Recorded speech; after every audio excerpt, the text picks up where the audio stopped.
Hello, my name is Mr. Butler, and I'm one of the economics teachers along with Mr. Neal at WIS. And I'm going to take just a couple of minutes to tell you a bit about the economics course and to let you know how you can get more information if you're interested. So, first, it's important to note that economics is a social science. As opposed to a social study, a social science tries to use the scientific method and tools in order to develop theories to understand, explain, and predict economic actions and outcomes.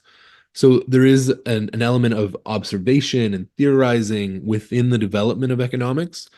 Unlike, say, psychology, though, you won't have to run those experiments yourself. You'll be able to learn the theories that have been developed from them. Our course looks at three main units and four main topics. So we have microeconomics, which looks at the interactions between buyers and sellers, or producers and consumers. We have macroeconomics that'll look at the national economy, international economics, which takes it one step further, looking at the interactions between different countries and currencies. And then lastly, developmental economics, which is a topic where we'll look at how economic theories and strategies can be used to help nations that are still in a developmental phase.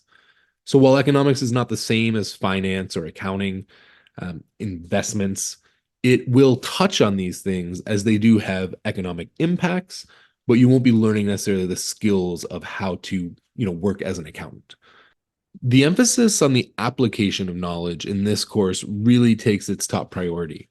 Learning economic theory is, of course, a part of this, but once it is learned, the goal is that you're able to apply your economic theory to be able to analyze different scenarios or evaluate case studies, to make judgments on policies and government interventions.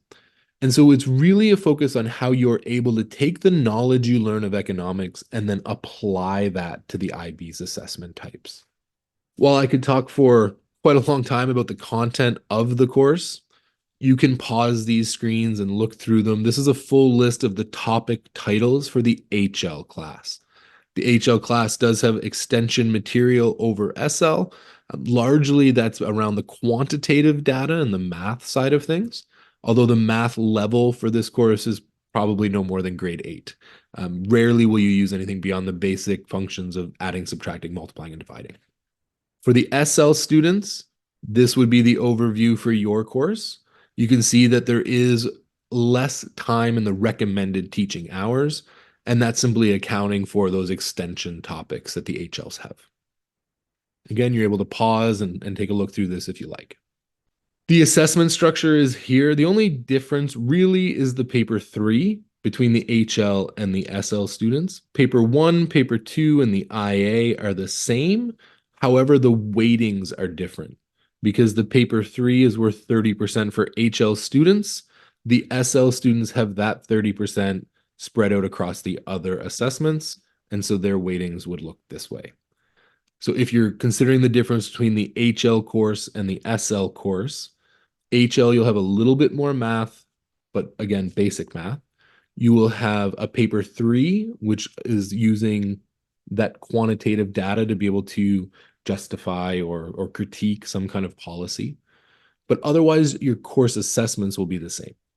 If you would like more information, and I know these links won't work on the video, but I think you have access to these slides as well.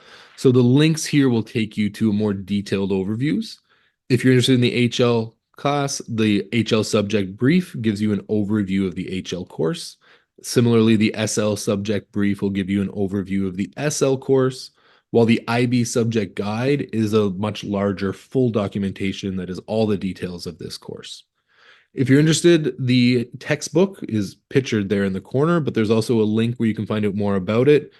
And if you decide to take the course, you will receive a copy of the book, which has a 2-year digital subscription, so you'll be able to access it online as well.